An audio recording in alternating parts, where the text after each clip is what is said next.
Ladies and gentlemen, please take your seats. It's so very important to use cinema as a document and as a record of the history that we bear witness to. And guess what? If you're within the sound of my voice, that must mean you're in the seats with once more. As always, my name is Dave Voigt, and I'm the host of this podcast, where we sit down with a wide-ranging variety of entertainment industry professionals, and we pick their brain about current projects, state of the industry, how they got started, and so very much more, in a light and in a conversational fashion. And if you like how we do things around here, I'm going to assume that you do, because let's face it, you're listening right now. And if you are listening, keep listening by subscribing, hitting that like button, pushing the notifications, giving the old 5-star rating on your podcast provider of choice. We're available pretty much everywhere, places like Apple, Amazon, Spotify, Google. And plus, we archive every single one of our episodes over at our In the Seats YouTube channel. So if you can give us a like and subscribe there as well, God knows we would appreciate it. Also, don't hesitate to check us out on social media. We're on the Facebook, the Twitter, or X, as it were, the Instagram, the Letterboxd, the TikTok, the Threads, the Tumblr, the probably a few that I'm forgetting, but at In the Seats for all sorts of fun updates. And finally, and I do dare say most importantly, please pay us a visit over at In the Seats, intheseats.ca, for all the latest and greatest from the world of film, television, basically the moving image at large. Because guess what? If we love to watch it and write about it and talk about it, we love it even more when you come by and read about it and listen about it. So please do us that kindness. Come on by and pay us a visit. On this episode, we have a good one. We have an important one. It's called Photographic Justice, the Corky Lee Story. It's an important and really fascinating documentary. It's about a Chinese-American man, photographer, by the name of Corky Lee, who documented celebrations, struggles, and daily lives of Asian American Pacific Islanders with epic focus, and really was determined to make sure that the Chinese, the Asian American experience was part of the visual record of American history. We had a chance to look through his archive of photos and just really get a sense of the legacy of this man for pushing and taking all these photographs and really being a part of documenting such an important part of history. The film did have a limited theatrical run in New York and Los Angeles, but it's also available now on your local PBS station provider, on demand, being broadcast, various things. But it's out there now. You can go see it. It's really a fantastic documentary. But we had the chance to sit down with award-winning filmmaker Jennifer Takaki to talk about just making the film and diving into it all, and just everything therein. It's a fantastic piece of work and really a great documentary that I do recommend for everybody. Like I said, go check out Photographic Justice, the Corky Lee Story, which is available on your favorite PBS station platform. Now go take a look, but first enjoy our talk with Jennifer, because between you and me, it's a pretty darn good one. All right, well, Jennifer, obviously, first off, thank you so much for the time today. I really appreciate this. And congrats on the film. I thought it was fantastic. Oh, thanks, David. And I thank you for covering it. This is really special. I really appreciate it. Now, I guess my first question is, walk me through, I guess, the impetus of wanting to tell Corky's story. Well, the impetus was this guy was doing really incredible, amazing things. He was such an incredible, amazing guy. And I felt like he was under the radar. Simple. So I wanted to do a film that brought him into this, to the would help tell his story, and that he could do Q&As across the nation, and everyone could learn about who he is and why he did what he does. No, I guess that follows up with the next question. Was Corky a hard sell? Because typically the people who document don't necessarily want the camera in their face. They want it this way. They don't want it this way, Corky was unique in every way, and he followed a North Star. He knew what he was meant to do on this earth. He did not deter from that. And on the flip side of that, he did not mind the camera. He could be a pain in the ass sometimes, but I don't mean that but you know what I mean? He could be stubborn, but he was pleasurable. It was never a problem. He was always on. He was always ready. He was incredible, wonderful person who had such a zest for telling the story, and he knew the importance of people covering him. Right? The irony was he totally got that, it was important for him to cover things, but it was also important for people to cover him. And so he never got tired of that.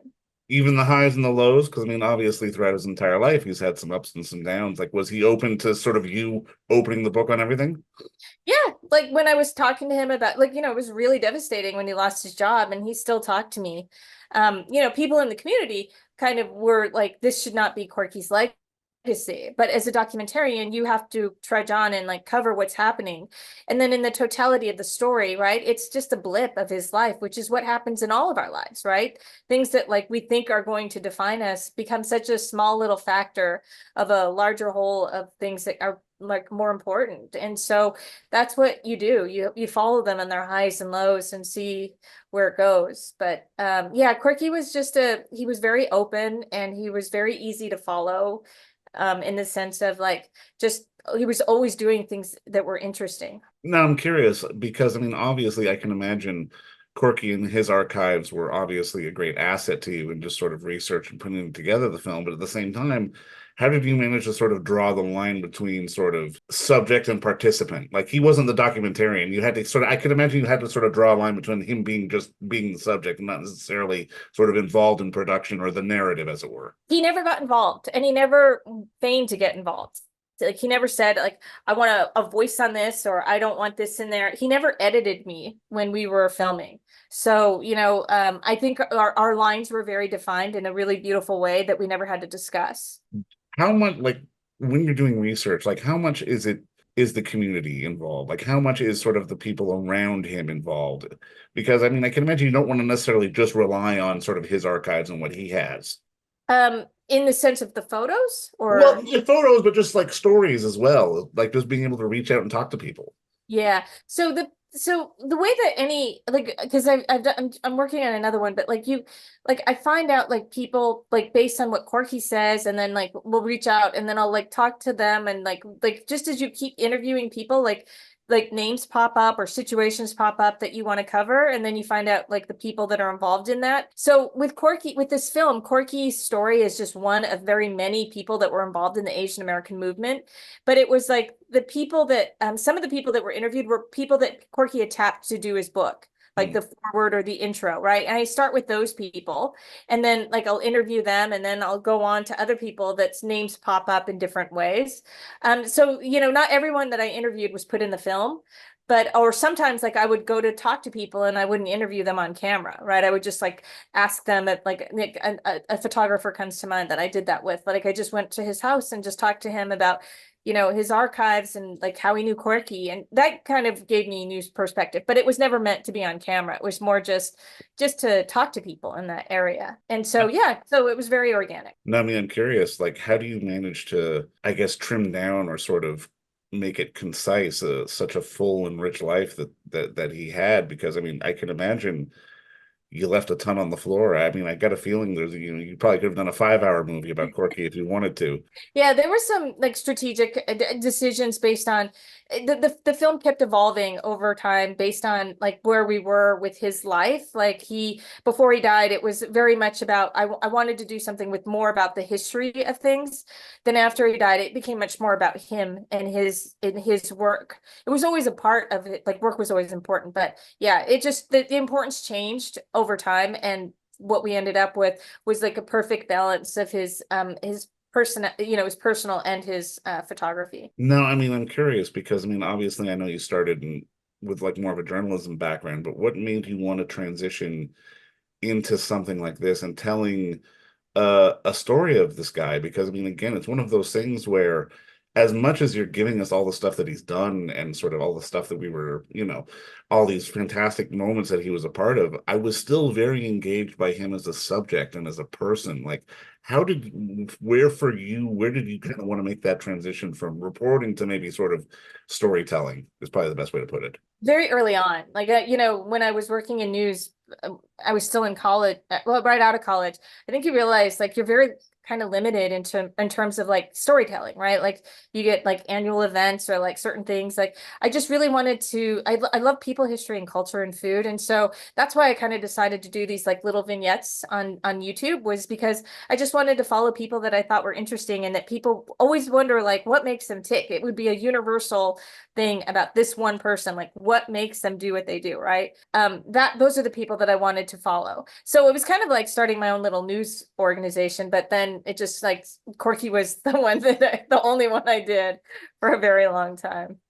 Now, I mean, I'm curious, what is it about the documentary form that allows for, at least from my perspective, so much freedom? Because I mean, again, like if you're trying to mount a feature film about something, like there's pre-production, there's this, there's that.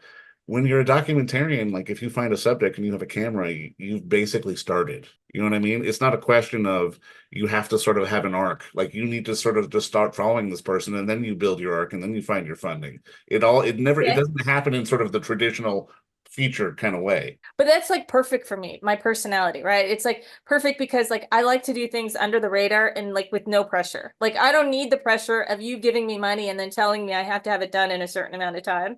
I would much rather kind of like organically let it happen and see where it goes, and not be committed to anyone or anything or any time period. No, I Very mean, early on, I realized that the film would finish when it wants to finish. You can't force something to right. No, 100%. No, I mean, obviously you're getting a theatrical run, and I mean it's gonna be, it's gonna be all over the place soon. And I mean, I'm kind of curious, like at the end of the day, and I mean this feels like a loaded question, but is there a bit of extra weight on your shoulders to sort of tell Corky's story? Because it definitely feels like, just in seeing who he was, it's like this guy was fucking awesome. It's like, how did more people not kind of know who he was? Yeah.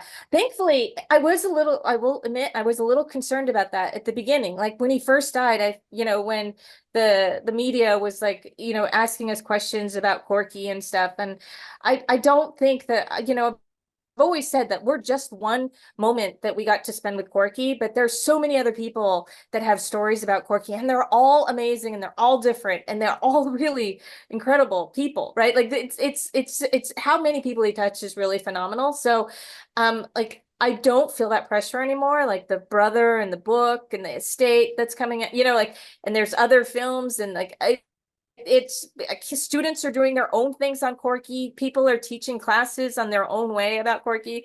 Like I really feel very, very confident that the Corky's getting out there in so many different ways, and I think it's really important that it's not just from one voice.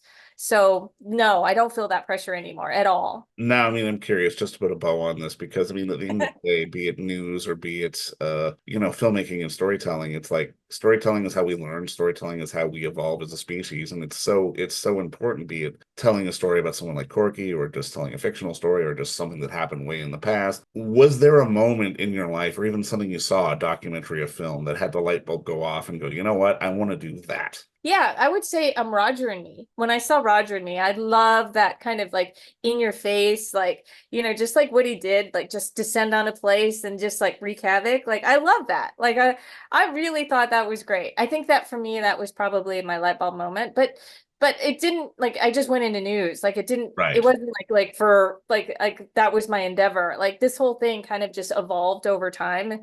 Like a lot of time it wasn't. Yeah, I went to journalism school. I didn't go to, film school. I didn't, it was totally different. So, but that movie did, that did add perspective. But there's so many good documentaries. I never think that could be me. I just think, God, that's a really great film. So, I mean, I guess that begs the question, do you define yourself as a journalist who just made a film, or are you a filmmaker who happens to be a journalist? Huh. Neither. I think I'm just like, I don't know. I don't know what I am. I don't know. Because I really That's a just fair answer, though. I just want to like cover things like about people, history, and culture. And so whether it's a filmmaking side of that, or if it's like just the storytelling side of it, right? I guess maybe a storytelling, like the storytelling aspect of that. But I know the defined area of people, history, culture, and food is my area, my niche. Well, However that is done, well, whether it's writing, shooting, reporting. keep doing all of it, because obviously this is really a great piece of work, and I can't wait for more people to see it. But I mean, again, just honestly, congrats on the film, and congrats on sharing Corky's story with the world. And thank you again so much for the time today. I appreciate this. Thank you, thank you, thank you, thank you, David. I really, really appreciate you. We can't get enough voices out there to push Corky Story, and we really appreciate your time. So thank you. You're very welcome. All right, talk to you again soon. Bye. And don't forget to visit our friends over at Bay Street Video for all your DVD, Blu-ray rental, or purchasing needs this summer, as they are still open for curbside and some mailing delivery as well.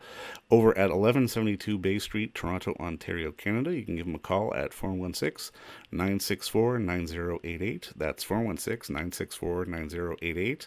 Or send them an email at baystreetvideoto@gmail.com for any of your DVD and Blu-ray needs.